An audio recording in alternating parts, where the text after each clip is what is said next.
Inter చదువుతున్న అమ్మాయి ఇంటి నుంచి బయటికెళ్ళింది. మళ్ళీ తిరిగి ఇంటికి కూడా రాలేదు. ఆ తల్లిదండ్రులు కంగారు పడి పోలీస్ స్టేషన్ లో కూడా కంప్లైంట్ ఇచ్చారు. కానీ ఆ పోలీసులు మాత్రం ఈ ఇన్సిడెంట్ ను సీరియస్ గా తీసుకోలేదు. చివరికేమైంది? అదే గ్రామానికి సమీపంలో ఒక అడవిలో ఆ అమ్మాయి డెడ్ బాడీగా కనిపించింది. ఆరా తీస్తే ఆ అమ్మాయిపై అత్యాచారం జరిగినట్లు గుర్తించారు. అసలు ఆ అమ్మాయి చనిపోవడానికి అత్యాచారం కారణమా, లేక పోలీసుల నిర్లక్ష్యం కారణమా?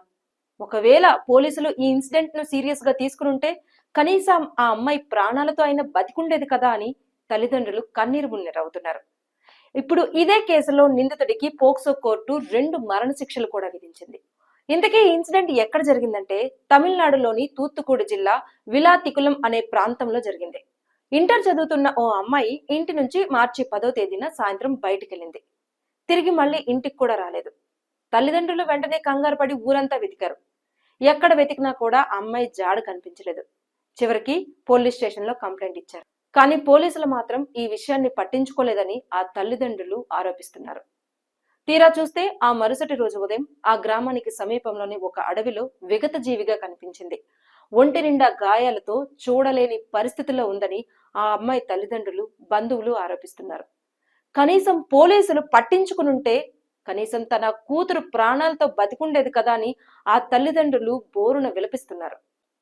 అయితే ఈ ఇన్సిడెంట్ పై పెద్ద ఎత్తున విమర్శలు రావడంతో అప్పుడు ఉన్నతాధికారులు స్పందించి ఎవరైతే పోలీస్ స్టేషన్ లో నిర్లక్ష్యంగా వ్యవహరించారో ఆ పోలీస్ స్టేషన్ లో ఉన్న ఇన్స్పెక్టర్ ని ఉన్నతాధికారులు సస్పెండ్ చేశారు. ప్రత్యేక బృందాలతో గాలించి సీసీటీవీ ఫుటేజ్ ఆధారంగా నిందితుడు ధర్మమునీశ్వర్ ని పోలీసులు అరెస్టు చేశారు. దర్యాప్తు చేపట్టాక నిందితుడి నేర చరిత్ర బయటపడింది. గతంలో ఒక వృద్ధురాలిపై కూడా అత్యాచారం చేసి జైలుకెళ్లాడు.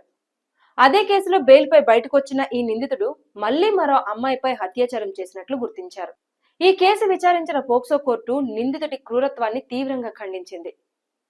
బాలికపై అమానుషంగా దాడి చేసి అత్యాచారం చేసినందుకు నిందితుడిపై 2 మరణశిక్షలు విధించింది. అయితే పోక్సో కోర్టు ఇచ్చిన ఈ తీర్పు ఇప్పుడు తమిళనాడులోనే కాదు దేశవ్యాప్తంగా సంచలనంగా మారింది. అసలు తమిళనాడనే కాదు దేశవ్యాప్తంగా ఉన్న అన్ని రాష్ట్రాల్లో కూడా చిన్నారులపై కావచ్చు, వృద్ధులపై కావచ్చు, స్కూల్కి వెళ్లే అమ్మాయిలు, కాలేజీకి వెళ్లే అమ్మాయిలపైన రోజు అఘాయిత్యాలు జరుగుతూనే ఉన్నాయి. కానీ ప్రభుత్వాలు ఎలాంటి చర్యలు తీసుకుంటున్నాయని నెటిజన్లు ప్రశ్నిస్తున్నారు. నెటిజన్లే కాదు దేశవ్యాప్తంగా ఉన్న ప్రజలు ప్రశ్నిస్తున్నారు. ఎక్కడో ఏదో ఇన్సిడెంట్ జరిగినప్పుడు అధికారులు హడావిడిగా చర్యలు తీసుకొని శిక్షలు వేయడం కాదు, ఇలాంటివి శాశ్వతంగా జరగకుండా చర్యలు తీసుకోవాలని ప్రజలు కోరుతున్నారు.